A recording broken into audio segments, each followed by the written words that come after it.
Hey everybody, Nettie Owens here with Sapari Solutions, and I have Ruthie Bowles with us today too. Welcome back. We're continuing on this conversation of what businesses need to know right now, and I'm actually really excited to have Ruthie on with us today because she has like the perfect podcast for right now.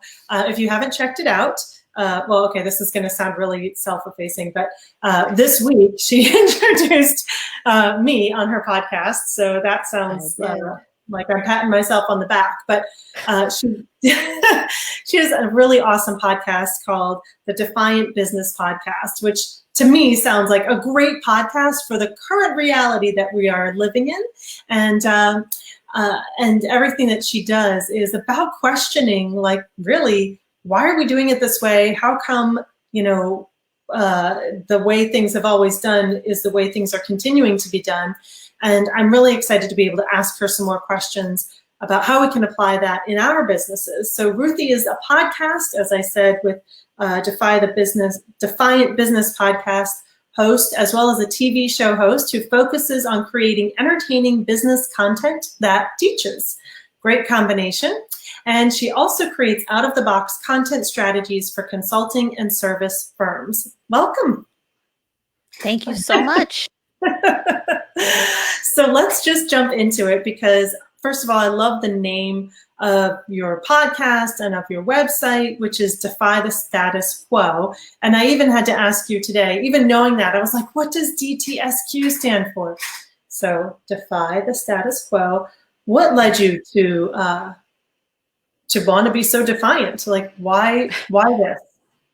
Why not just get in and, do what you're supposed to do? Right, exactly. Well, so that's not really ever been my style, to just get in line. But I had been working, more as a freelance writer.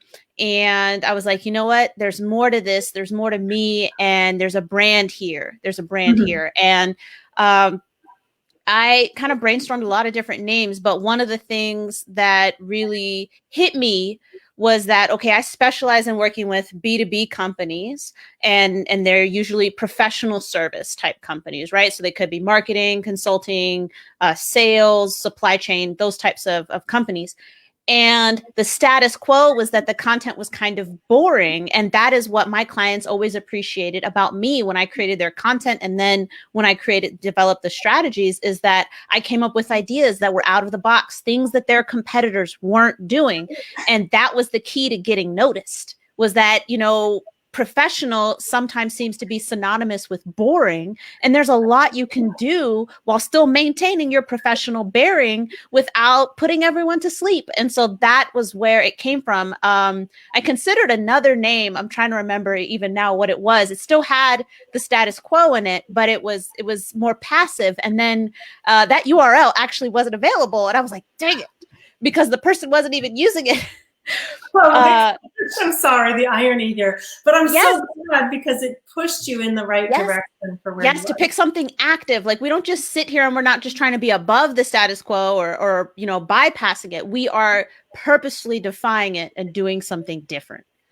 I absolutely love that. And I think it's what's going to differentiate businesses that survive and thrive during this particular time and those that don't. We've seen businesses do some really creative out-of-the-box kind of things to help their customers, to help themselves. When you've got like a whiskey distillery that's making alcohol sanitizer solution, that's defying the status quo, right? Absolutely. And other people who have been really creative in this time. So what is it? I know you gave me questions to ask, and I've totally just gone off the rails for you on this. So I apologize, but I'm really excited about it. And I'm going to actually ask you a different question here. I see this happen so much on LinkedIn, especially, and that is what you said. Like, we feel like in order to be professional, we need to show up in this boring way that doesn't really reflect us. So how can you, be yourself and be taken seriously while still coming across as being reputable or, having the kind of image that other businesses are going to want to engage with. Well, so I think a big part of this is determining exactly how you do want to be perceived. So in my case, I was like, okay, defy the status quo, but I had never done video really on LinkedIn, not like the talking, here's my face type of video. And I was just worried. I was like, I don't want it to just be like somebody like this, just running their mouth for 5 minutes and then getting off and nobody ever watching it. And that was kind of what made me realize, okay, I'm Defiant. There are going to be people who don't like this. That's kind of the point. And that's, I mean, when you look at every point of your marketing, and sales, people talk about, oh, let's qualify leads. But the flip side of that is that you are also disqualifying them. You are disqualifying people at the very same time that you say this lead is good, you're saying this lead is bad. So unless you do something incredibly offensive, and you don't mean to, because sometimes things go out there and they're meant to be somewhat offensive. But if it's on purpose, then you've probably hit your target. But unless you're doing something and it comes off as, you don't mean to, but it's offensive or just, I guess offensive is probably the best umbrella term I could think of. But if it's offensive and you don't mean to be, then you're completely missing the mark. But that is what your content should do. It should go out into the ether and qualify and disqualify people. So if there are people who are like, oh, I didn't like what she did, or this new video style she's doing, I don't like it, then they're not the people for me. Because what's going to happen is we're going to get on a discovery call, and then maybe I even take them on as a client, but then they don't like some of the things. They're like, well, we've never done it that way before. And it's like, oh, that's a red flag for me. We've never done it that way before. That's the point. That's why we're doing it right now. Yeah. So that's probably the big thing is, yeah, you have to be okay with some people not liking you. And that's not really how we like to roll about the world as humans. We want people to like us, but in marketing and sales and everything you do, you can't talk to everyone. Everybody is not your community. And that is what your content should serve to help you with. It can qualify and disqualify. You will have people who will never contact you. I have people who will never contact me because of my content. And that's great, because that means we're not wasting each other's time.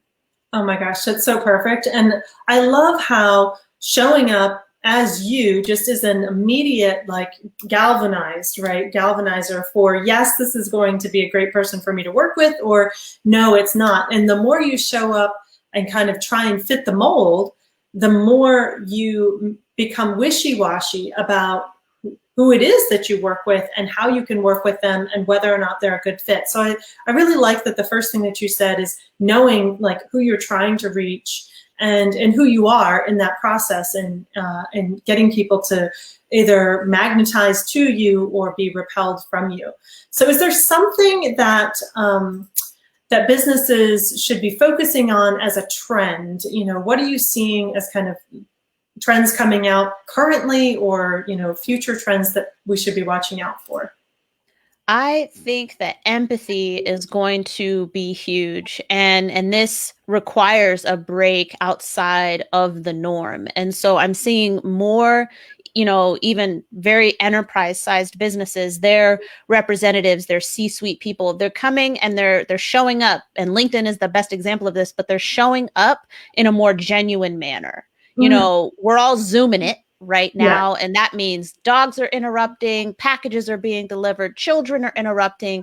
And we have to learn how to be empathetic about that. But the way that this applies to your marketing is that you don't necessarily over edit or over polish the content that you're producing. You want it to fit your brand perception, but this is a great opportunity for us as individual professionals and also as company representatives to show humanity in our brand. If you're a brand that's large and people are, they don't really think of an individual person so much as they think of a brand, this is a great opportunity to get some individual faces out there.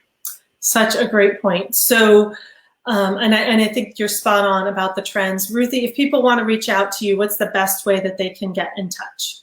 If you look me up on LinkedIn, Ruthie Bowles, Ruthie, and then Bowles, Bowles, connect with me. Let me know that this is where you saw me, and I'll be more than happy to connect. LinkedIn's probably one of the easiest ways. And then my website, defythestatusquo.com.